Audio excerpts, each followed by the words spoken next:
Hi, we're reading A Course in Miracles, and this is Chapter 8. Chapter 8 is called The Journey Back, and this is Section 2, The Difference Between Imprisonment and Freedom.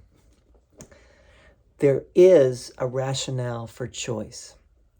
Only one teacher knows what your reality is. If learning to remove the obstacles to that knowledge is the purpose of the curriculum, you must learn it of him. The ego does not know what it is trying to teach. It is trying to teach you what you are without knowing what you are. It is expert only in confusion. It does not understand anything else. As a teacher, then, the ego is totally confused and totally confusing. Even if you could disregard the Holy Spirit entirely, which is impossible, you could still learn nothing from the ego because the ego knows nothing. Is there any possible reason for choosing a teacher such as this? Does the total disregard of anything it teaches make anything but sense? Is this the teacher to whom a son of God should turn to find himself? The ego has never given you a sensible answer to anything. Simply on the grounds of your own experience with its teaching, should not this alone disqualify it as your future teacher? Yet the ego has done more harm to your learning than this alone. Learning is joyful if it leads you along your natural path and facilitates the development of what you have. When you are taught against your nature, however, you will lose by your learning because your learning will imprison you. Your will is in your nature and therefore cannot go against it. The ego cannot teach you anything as long as your will is free because you will not listen to it. It is not your will to be imprisoned because your will is free. That is why the ego is the denial of free will. It is never God who coerces you because he shares his will with you. His voice teaches only in accordance with his will, but that is not the Holy Spirit's lesson because that is what you are. The lesson is that your will and God's cannot be out of accord because they are one. This is the undoing of everything the ego tries to teach. It is not then only the direction of the curriculum that must be unconflicted, but also the content. The ego tries to teach that you want to oppose God's will. This unnatural lesson cannot be learned, and the attempt to learn it is a violation of your own freedom, making you afraid of your will because it is free. The Holy Spirit opposes any imprisoning of the will of a Son of God, knowing that the will of the Son is the Father's. The Holy Spirit leads you steadily along the path of freedom, teaching you how to disregard or look beyond everything that would hold you back. We have said that the Holy Spirit teaches you the difference between pain and joy. That is the same as saying he teaches you the difference between imprisonment and freedom. You cannot make this distinction without him because you have taught yourself that imprisonment is freedom. Believing them to be the same, how can you tell them apart? Can you ask the part of your mind that taught you to believe they are the same to teach you how they are different? The Holy Spirit's teaching takes only one direction and has only one goal. His direction is freedom and his goal is God. Yet he cannot conceive of God without you because it is not God's will to be without you. When you have learned that your will is God's, you could no more will to be without him than he could will to be without you. This is freedom and this is joy. Deny yourself this and you are denying God his kingdom because he created you for this. When I said, quote, all power and glory are yours because the kingdom is his, unquote, this is what I meant. The will of God is without limit, and all power and glory lie within it. It is boundless in strength and in love and in peace.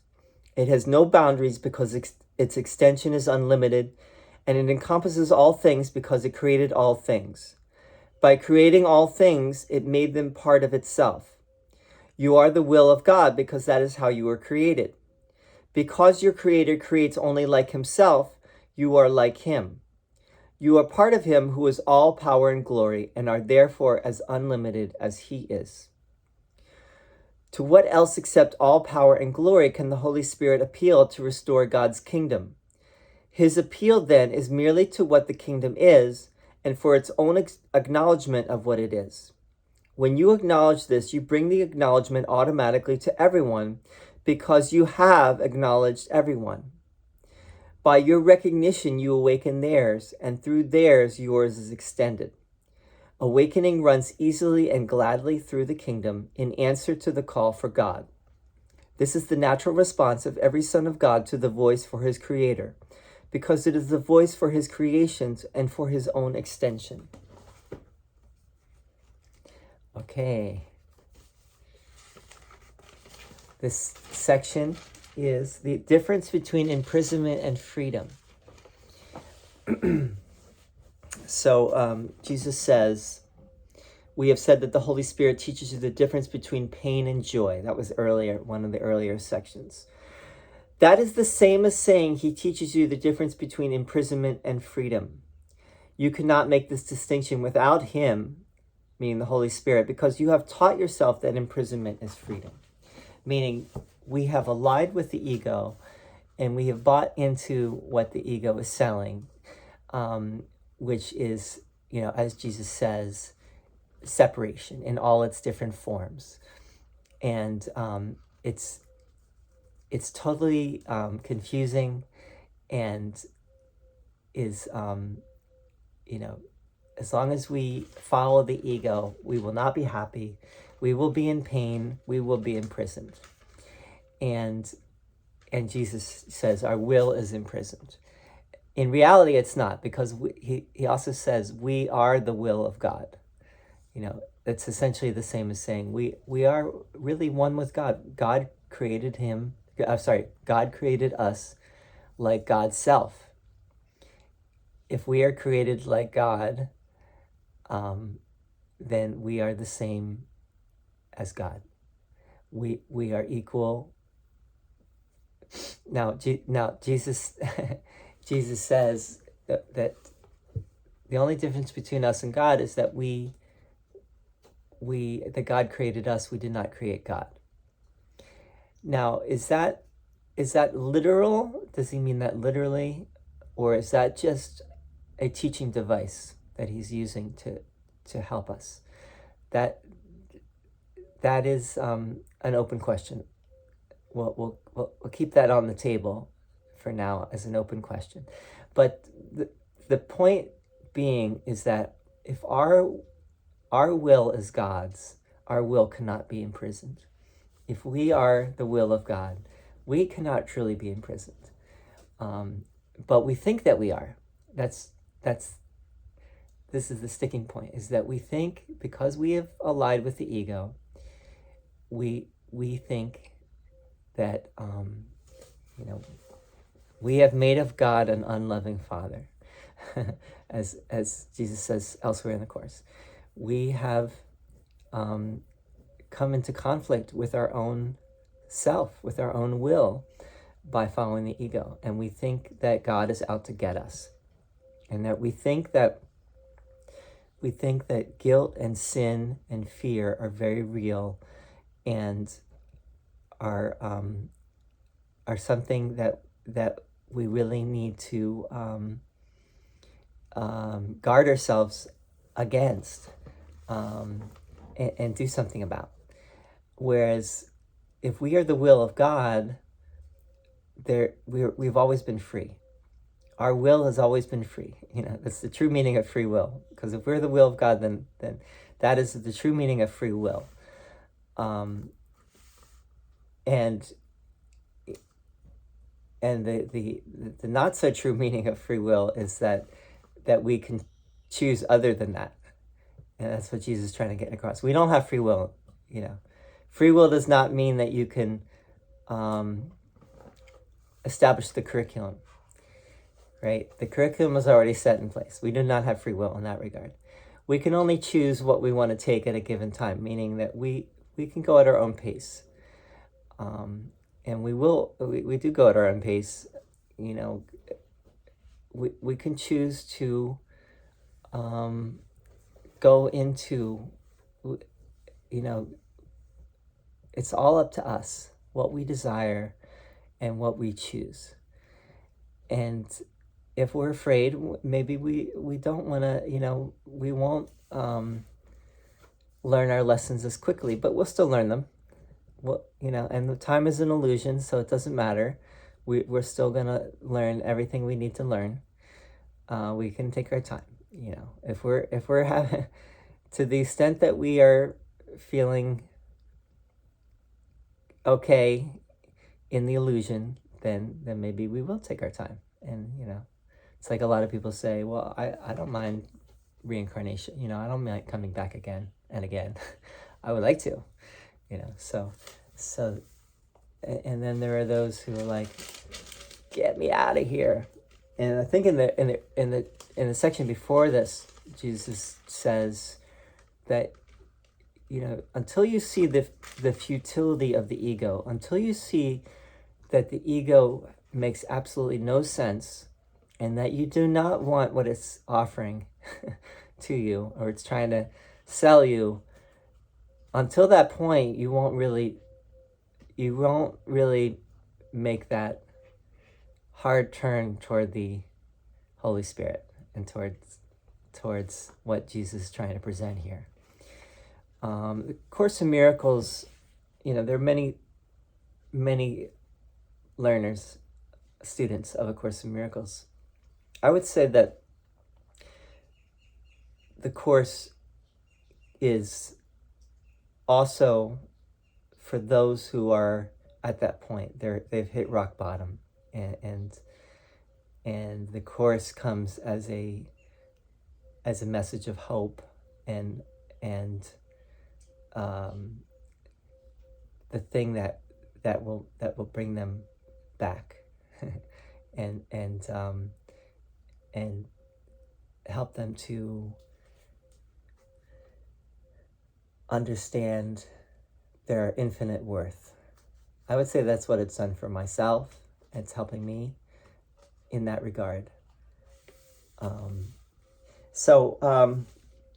has the Course done for you? If you're watching this video and you might want to leave a comment and say what has it done for you?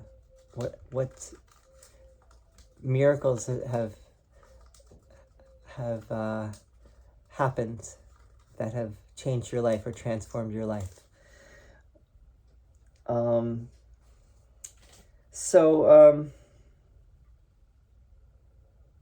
Holy Spirit has only one teaching, takes only one direction, has only one goal.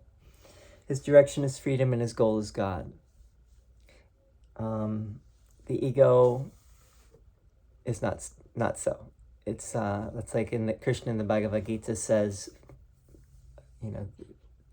to the deluded, the pathways are endless. But for those who are wise, there's one way. There's but one way. And Krishna, just like Jesus here, is presenting the way. But he also, Krishna presents different paths.